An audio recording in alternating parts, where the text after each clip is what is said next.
Today we shall reflect on the theme forgiveness and mercy. And this also implies forgiving others. Because we know that as humans, we experience a variety of emotions: resentment, bitterness, anger, the need for revenge, etc. But nonetheless, we sometimes fail to notice that forgiveness is our default setting, because in a way, it is one of the greatest virtue that has been instilled to us by God the Father. Since God has forgiven us, since God has been merciful to us, He also expects us to be the same when it comes to others. A glance at the first reading, that is from the book of Daniel, recounts the story of how Daniel and his 3 friends were sent into exile from Jerusalem to Babylon. And then, when the king of Babylon puts the 3 friends of Daniel's into the furnace, they cried out to the Lord to have mercy not only on them, but also to all those who had put them in this situation.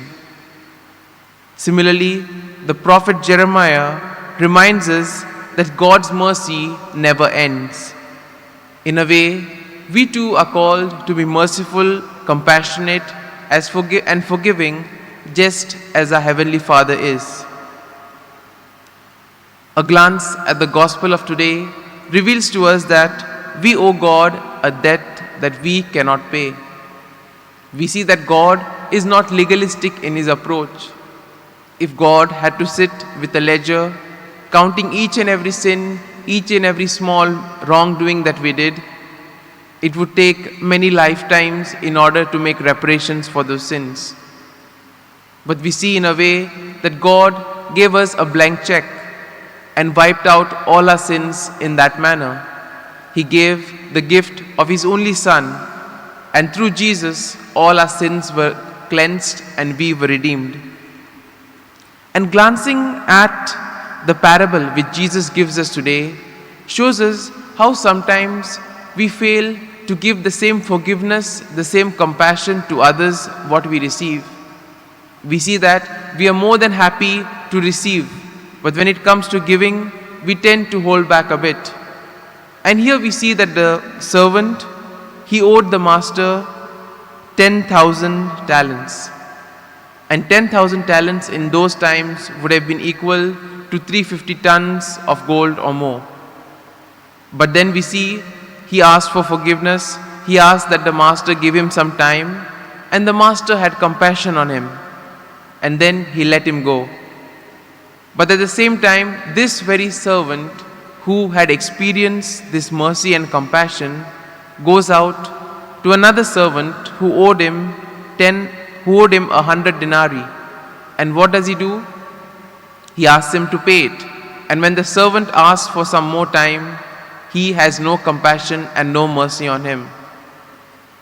Now we would say that he has been pardoned 10,000 talents.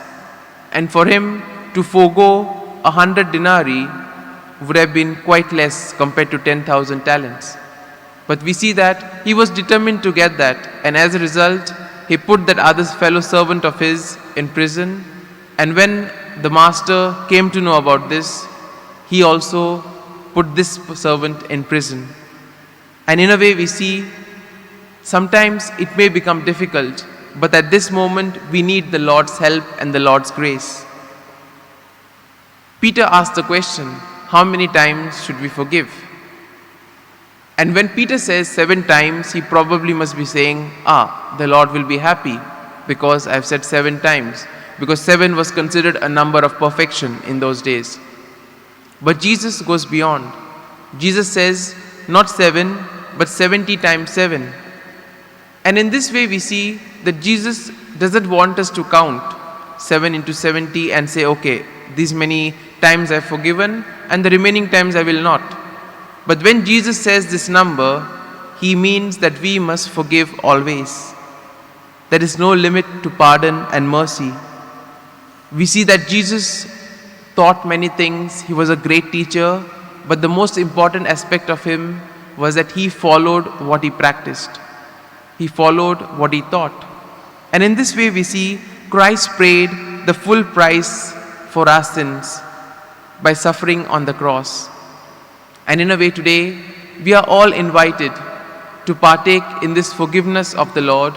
And just as we have received the forgiveness and mercy from God, let us ask the Lord for the grace that we too may radiate the same compassion, mercy and forgiveness to all those we may encounter.